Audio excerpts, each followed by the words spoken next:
Det er blevet søndag, og det betyder ikke nødvendigvis noget som helst andet, end at der er faktisk kommet en ny sæson af Ranked i Brawl Stars, og det tænker jeg, vi skal spille. Det bliver en serie på kanalen, hvor jeg tænker, vi skal prøve at push for Legendary tier. Jeg har ikke været højere op end Mythic 2, så det er også lidt en udfordring for mig. Og ja, jeg ved godt, at der er nogen, der siger, det er ikke så godt at være Legendary, men det er rigtig godt for mig. Så det tænker jeg, vi prøver den her sæson. Som I kan se på skærmen, så er faktisk guld. Er det guld 1 eller guld? Nej, det er guld 2. Så jeg tænker, vi pusher herfra. Guld burde vi kunne komme sådan relativt nemt igennem. Så er det lidt, hvor langt folk er i Diamond og sådan noget. De er rigtig gode spillere, som pusher længere op. Men vi kan risikere at møde nogle lidt hårde matchups, men nu giver vi det et skud, og så ser vi, hvor langt vi kommer i den her sæson. Men inden vi hopper ind, så kan vi måske tage nogle af de lidt spændende ting. Jeg har jo købt Pro Pass, fordi jeg synes, at det er jo ret fede rewards faktisk, du får i løbet af de her 3 måneder. Og I kan se i starten, man får altid sådan et Pro-skin, hvor der er en masse fede ting på. Den her sæson er det Crow, der får en mega fed animation. Der er 10.000 coins, det kan man virkelig bruge til noget. En Hypercharge, den er lidt spændende. Skal vi tage det med det samme? Se, hvad der er i.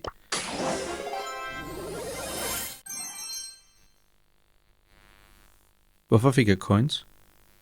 Nå! Er det fordi, jeg har alle Hypercharge, men bare ikke har maxet alt ud? Det kan faktisk godt være. Nå! Det var sygt dumt at tage den, så skulle jeg bare have ventet til, der kom en ny brawler eller et eller andet. Som kommer om 12 dage. Shit! Det var virkelig dumt. Nå, okay. Ja, fint. Nå, så er der, jeg ved ikke engang, om der er noget så spændende, så om vi bare skal gemme alle de her ting til der kommer en ny brawler, vi kan maxe det nu. Det tror jeg faktisk næsten, jeg gør. Nå, så hopper vi bare ind i noget gameplay. Så lad os starte med... Nej, jeg vil ikke sige nogen animation. Lad os bare starte med at hoppe ind i det.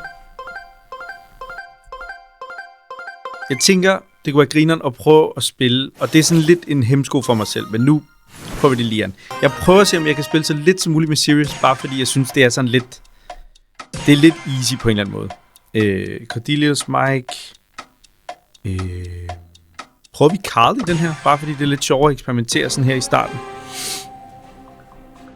Inden vi sådan kommer for højt op i ranked, så jeg tænker, det griner nok at prøve nogle lidt andre brawler for at lige se, hvordan de performer. Jeg kan egentlig rigtig godt lide at spille med Carl, faktisk. Der er nogle game modes, hvor han føles altså mega god. I nogle heistbaner, der kontrollerer han bare mappet.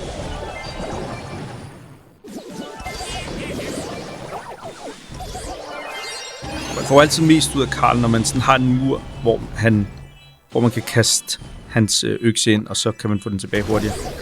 Ja, og som jeg var bange for, så er mappet bare fyldt med Sirius allerede i ranked, fordi han er bare broken og push med. Ja.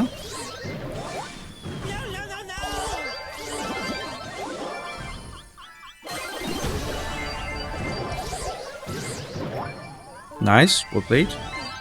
Jeg tænker lige, vi... Bare lige for at... Der står også meget over i venstre side. Det kunne være nice at pushe den lidt væk herovre.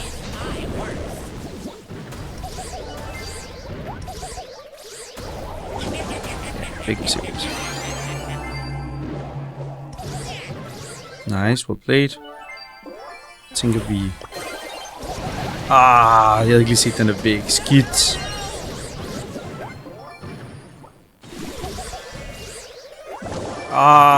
Det er ikke godt, det der.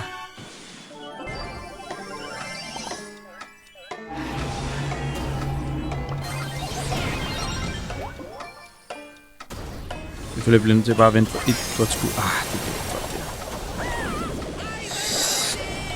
her. Og så alligevel. Clutch Mike. Virkelig god Mike. Han vinder også noget tid i hvert fald. Det...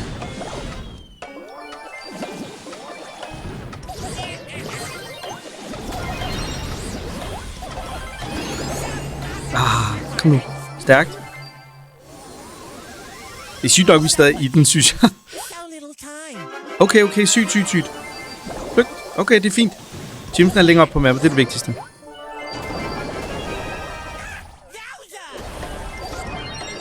Det syger jo bare at få Jimsen sådan så langt ned som overhovedet muligt på vores map. Det var sygt godt spillet. Gode teammates, mand. Nice.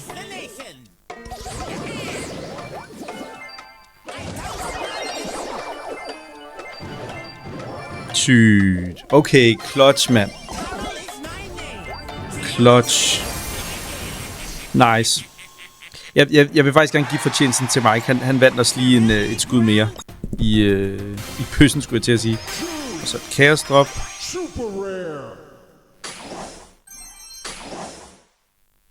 Alright. Daily streak. Godt, vi fortsætter bare.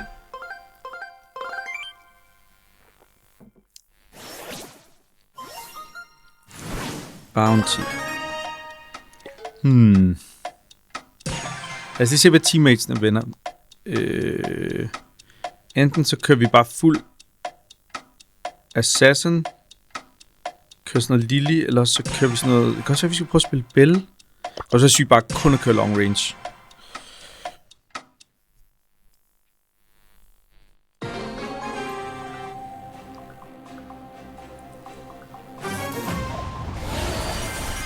Piers er også god i det her map.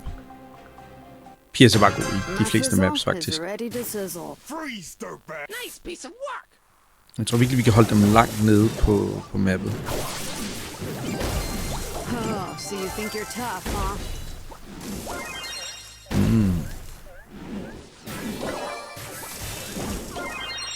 Nice. Jeg prøver at holde os lidt nede der. Jeg føler, vi skal have lukket ham lidt ind i midten der. Nice. Nice. Ja, præcis. Så bliver han tvunget frem på banen. Det kan han ikke lide.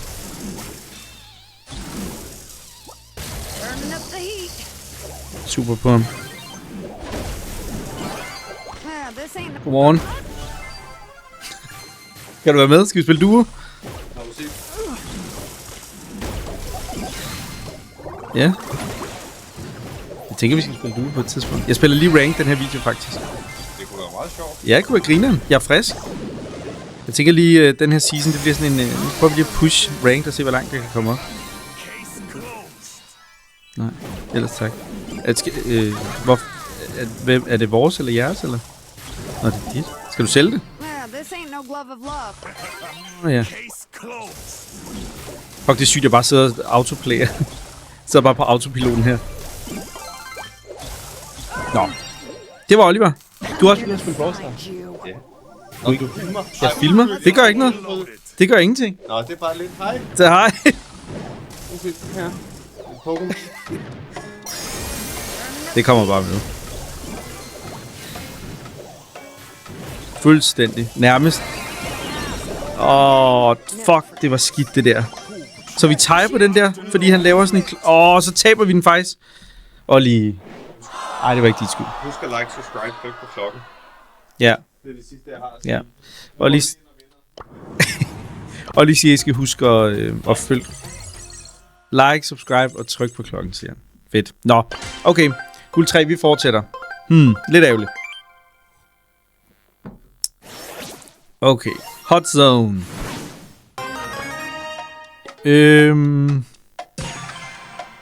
Okay, så han vælger en kaster, og så er der en dog. Og så føler jeg jo, det kunne være... hvorfor har han en idé om, vi skal spille Eve den her bane? Nej, skal jeg det? Nej, det skal jeg ikke. Jeg spiller også Assassin. Vi kører.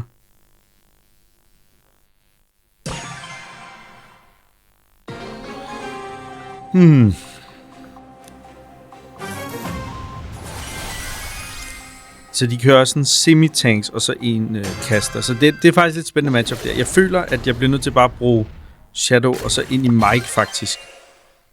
Han går lidt tilbage, så han kommer til at stå der. Nej, okay, han gik bare helt frem.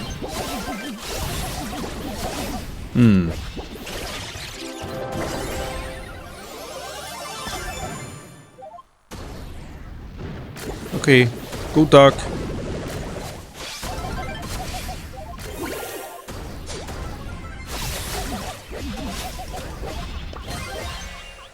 Jeg ved ikke helt, om det var det rigtige play.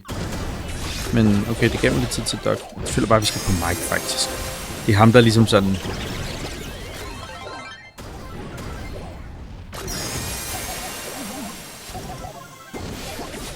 Okay, nice.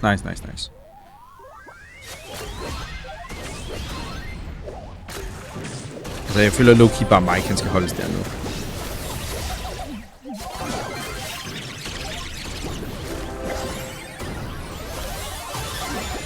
Nice. Det er overraskende lige stadigvæk, når man... når jeg faktisk synes, vi har kontrolleret banen ret godt. Har han den der?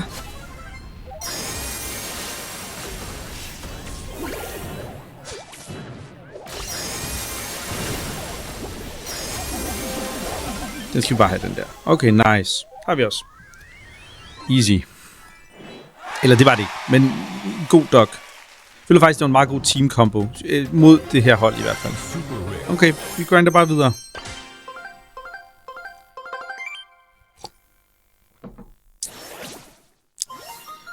Jeg ved ikke hvorfor, men jeg føler faktisk... det game mode, jeg havde allermest, det er Bounty. Og det, jeg tror, det er fordi, det føles... mest random på en eller anden måde. Og så vælger hun en level 9. Skal vi prøve at spille Sig i det her map? De vælger en Bee. Eller skal vi prøve at spille Ali? Jeg tror faktisk, vi prøver at spille Sig. Det havde måske været en god idé at tage en lidt mere... lidt sådan en assassin, eller... Ja, en, der kunne gå lidt mere oprange. Men det virker faktisk som om, at de heller ikke har det på samme måde. Så det kunne godt være fint nok.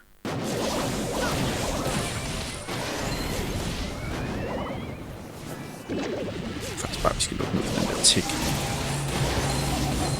Nice.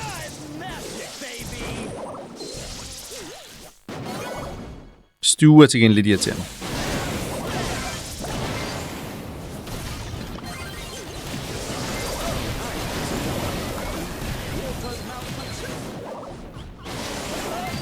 Se, det dumme af mig.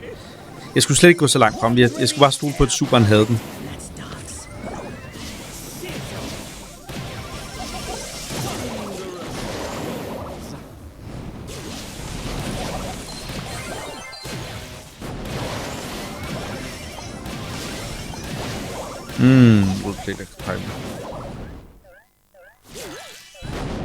Okay, altså det var vores teammates bare hele tiden. Jeg holder ikke rigtig øje, faktisk. Jeg synes ikke rigtig, jeg dør. Jeg døde en gang. What the fuck, man? Jeg har ikke engang tid til det her.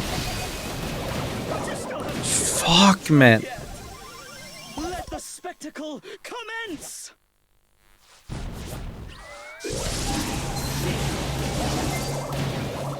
What? Det var dårligt. Hvad fanden lavede de? De lavede ikke noget, jo. Den ene døde 4 gange, den anden døde 3 gange. Sindssygt. Okay, så er det også svært. Det kan være, at vi skal duo op med Oliver, hvis vi skal komme en lille smule længere. Shit, mand. Nå. Ja, så tager det jo lidt tid at komme op i Legendary. Okay. Også meget fedt, at vi prøver lidt forskellige game modes. Det, jeg tror, det er godt for videoen. Jeg ved det ikke helt. En dog. Spiller vi bare Rico i den her på grund af alle væggene? Kan vi lige understrege sidste... hvad vi prøvede i sidste video om, hvor broken han er.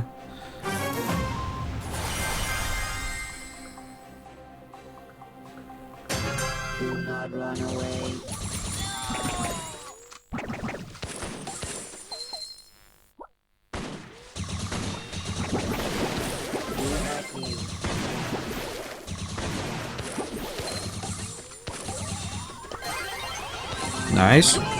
Goal, man. Let's go.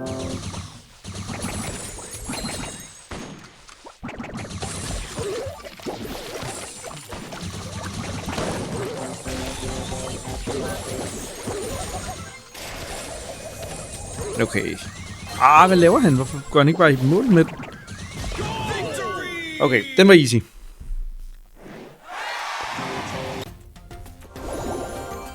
Og lige at lade sig.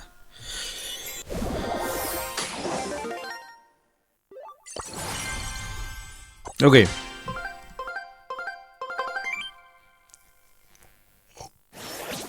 Tim grab igen. Duck. On crow.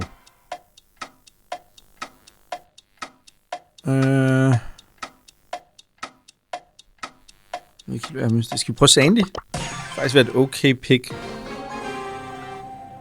Det vil også give Doc nogle muligheder for at gå lidt rundt. Det er selvfølgelig også en Crow. Crow er altså også en af de bedste brawler lige nu push, men vi burde low-key spille om lidt mere. Men...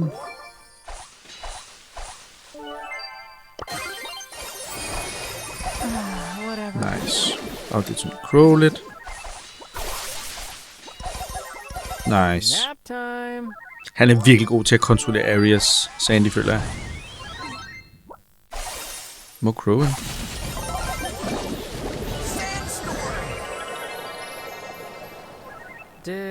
Og det der med at lave aerial til damage area med Sandy, det gør bare fucking meget. Det føles bare som sådan en poison, lidt ligesom Crow, der bare er der hele tiden. Okay, har de lidt givet op.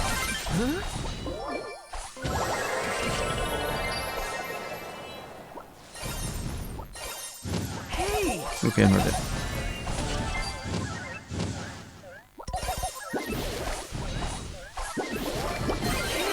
Den misser jeg. Fint. Fint. Faktisk hyper.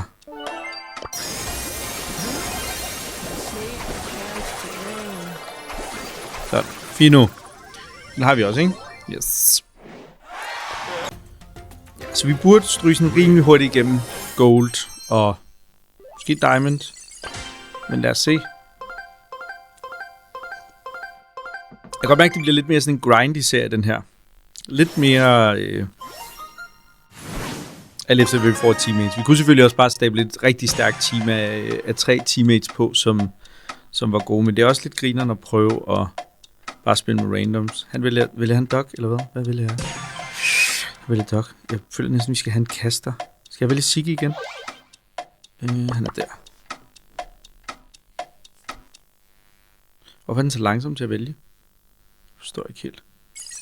Nå, det var fordi, jeg ikke respondede.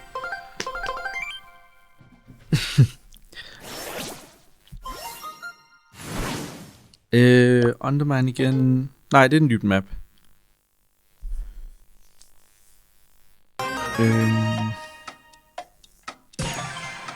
Okay, long range. Rico.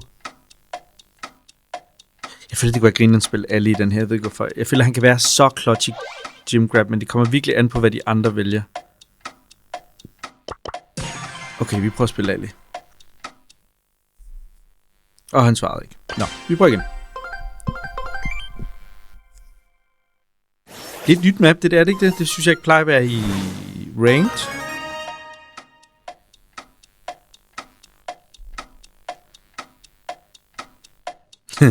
Altså bare venter lidt. Enten Rico. Okay, han vælger... Alright, så kører jeg Rico. Så kører vi noget long range. Ikke fordi det er sådan det mest... Okay, der er okay med walls, men...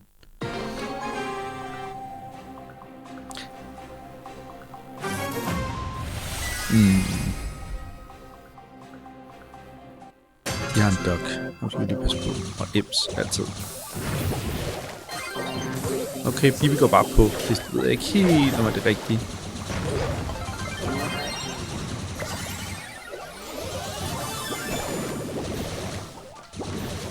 Edderbame er vigtigt, vi kan kontrollere, men der er jo ikke nogen liv tilbage. Jeg blev nødt til at heal, men jeg har ikke nogen teammates.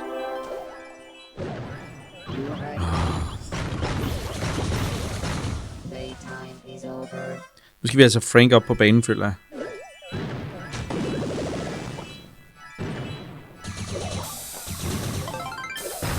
Nice, okay, sygt. Og faktisk lidt godt, han åbner banen op.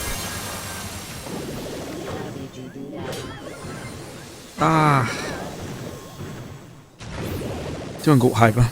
Nu føler jeg, at han skal hele vejen ned. Og der føler jeg, at han spiller en super der. Gør han ikke det? Eller måske ikke? Okay, sygt.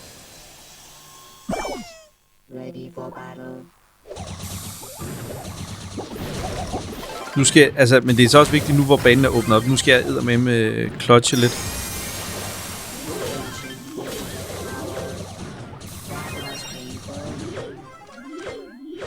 Jeg ser. Men det er også...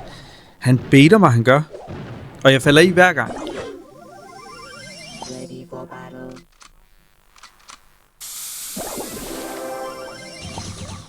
Okay, det er en løgn. Nu kommer de bare med alt. Sygt. Hvorfor er det, han gør det der? Der er ingen grund til at smadre vores egen... Ja, der må de godt stå.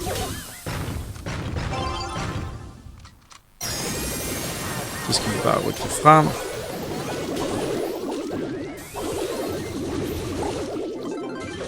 Okay, sygt. Klart super, jeg laver.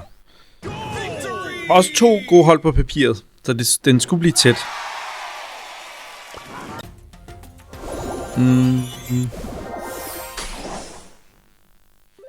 Må næsten være i Diamond nu, må vi ikke? Jeg føler det 1 win mere, så er vi der. Okay, så er det long range fest.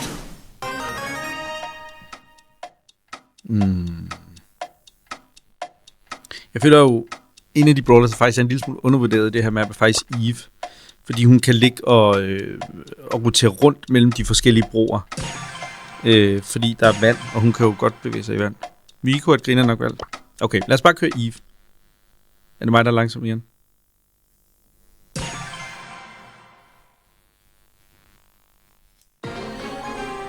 Okay.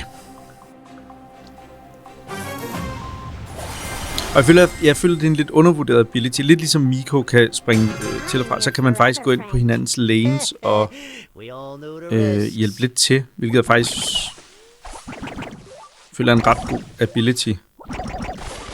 Ja, vi laser bare der.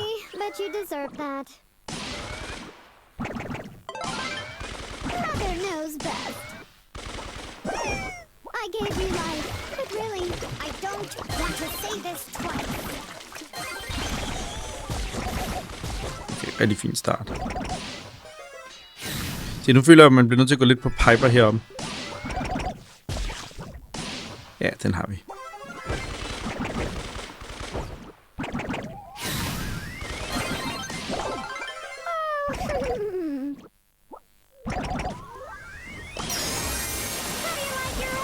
Og så er der Hyper Charge. Nu kommer der meget. Det er også nice, fordi Eves små babyer giver virkelig noget kontrol og tid til at bygge op igen, føler jeg. Ja, vi burde have det. Jeg føler, at der er simpelthen for meget pres hernede til, at de kan gøre noget som helst. Det er sygt nok. Okay, vi burde være i Diamond nu. Det er faktisk at starte der. Sygt. Okay, lad os bare prøve at pushe lidt videre. Brawl Ball igen. Er det også en god map for Rico, det her? Nå ja, nu skal vi selvfølgelig bande en brawler. Jeg føler faktisk bare, at jeg bander Sirius. Jeg gider ikke spille mod ham. Nå, okay, det var der allerede en, der gjorde. Hvis ikke vi selv vælger Rico, måske Terra kunne godt være irriterende også. Tager vi bare Rico igen? Den er lidt nemt købt, er den ikke? Eller prøver vi noget andet? Hvad gør vi? Jeg ved faktisk ikke, hvorfor jeg tog Mr. P det, men der var et eller andet i mig, der sagde, at... Altså, han er ikke den bedste brawler nu, men jeg føler med det her setup, der føler, at vi kan fare meget super.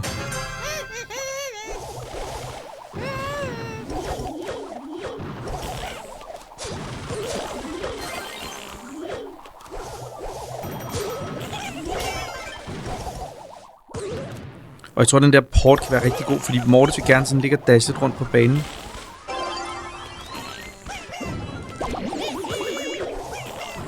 Og der er mange walls, som man bare sådan kan ligge og lægge pres på. Det er ret sygt. Det kan godt være, det er mere held end forstand, det her, men... Og Cold, han går fuld panik.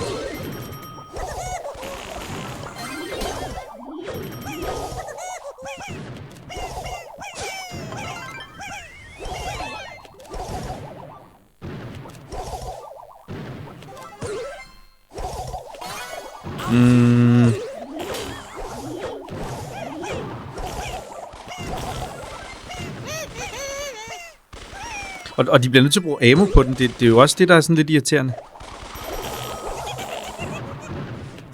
Går vi bare for den her? Ja, det tænker jeg faktisk, vi gør. Okay.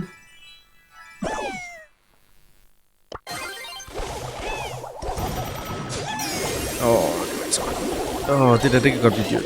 Spike skal virkelig holde sig i live. Det skal Bibi også, faktisk. Gør de heldigvis også.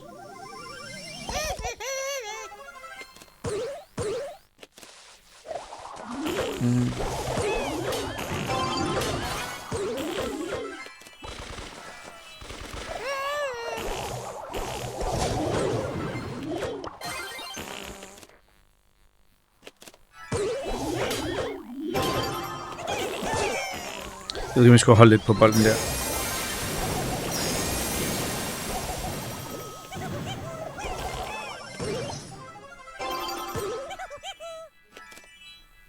Skor, Spike. Skor. Nu. Yes.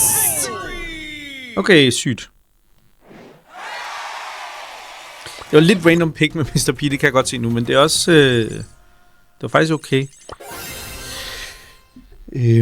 Skal vi tage en enkelt mere? Sidste. Godt lave de her videoer en lille smule længere måske, bare fordi at det er ranked. Så det her det er til the grindy people, der har lyst til at se masser af gameplay i ranked. Hvad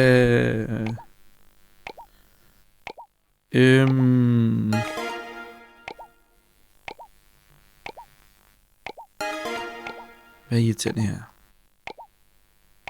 Jeg følger jo Lian. Ja, vi banner Lian. Og så ser vi lige, hvad vores teammates vælger.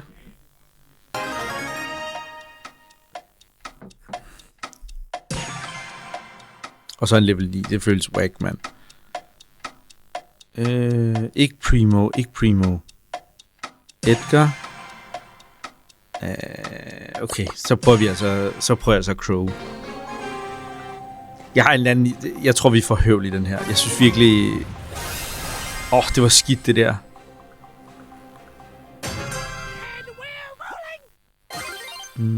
Og så bruger han allerede... Altså, jeg ved ikke helt... De spiller lidt random, nogle af de der.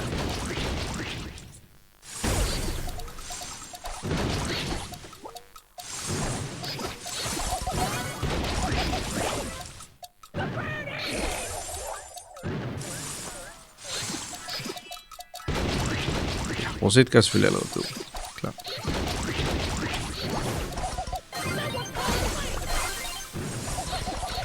Og han går for all in der. Ret heldigt for os. Shit, okay. Virkelig dumt spiller han. Nu må han selvfølgelig bare ikke dø. Jeg skal ikke risikere, at jeg bliver en mod ham. Edgar ved ikke lige, hvad jeg laver. Så jeg har det som om, vi ikke rigtig kan regne med ham. Hansen, han buser bare en fucking dårlig. Shit, man. Hvordan kan han være i Diamond?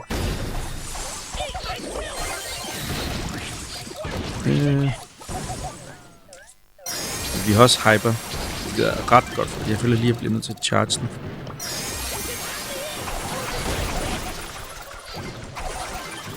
Sygt. Okay, den føler jeg faktisk, jeg vandt for os fuldstændig. Shit, mand. De andre lavede ingenting. Edgar, han var helt væk. Sygt nok. Nå, lad os bare holde den på den note. Eller skal vi bare... Vi tager en mere. Fordi jeg har faktisk lige lyst til at prøve at spille Crow i lidt flere game modes også. Han kunne godt være en god push med den her sæson. Specielt fordi jeg føler, at der er rigtig mange, der banner Sirius. Og jeg føler Crow er en af de bedre control brawlers. MC irriterende. Nu hopper vi lige Crow.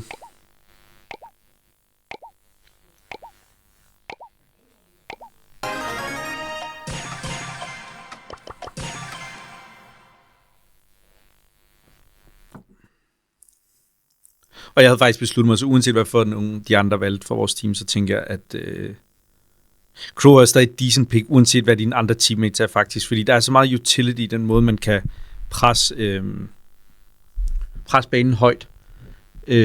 Du kan hele tiden sørge for at skubbe modstanderen tilbage. Nå, okay. Vi tager lige mere. Double swoosh. Der kører vi også bare Crow. Banner... Hvem banner vi? Banner Bibi. Jeg banner bare Sirius, fordi jeg synes... Ja. Der er ikke nogen game modes, han ikke er god i, føles det som om. Godt, så kører vi Crow.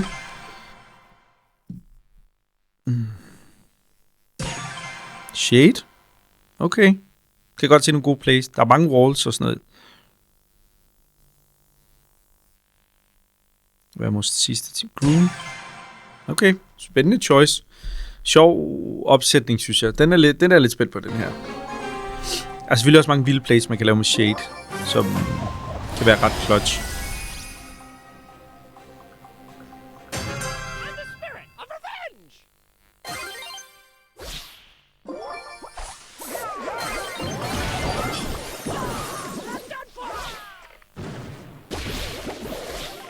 Sandy.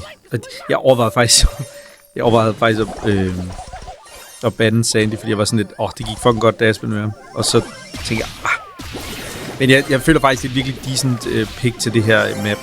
Jeg ved ikke, hvorfor de skal så højt op på banen, men det skal de.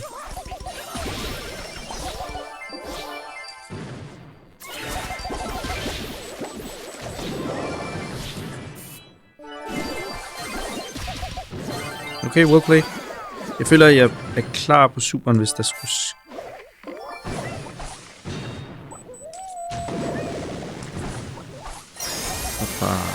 Der, så han ikke kan heal op. Cordelius. Okay, vores Shade er virkelig on fire.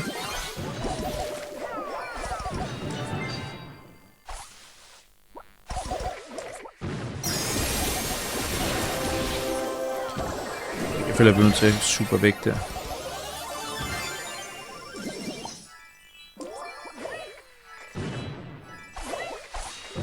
Nå ja. Doc, mand.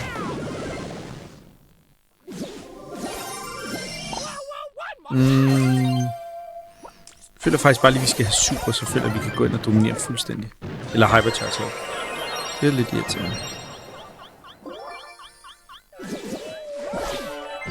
Hvem er det, der har gems for dem? Jeg føler, jeg bliver nødt til at gå på den. Nu gør det bare.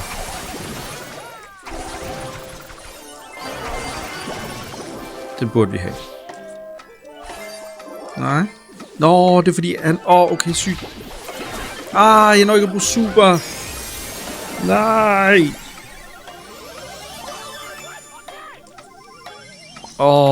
Mand. Okay, det føles whack.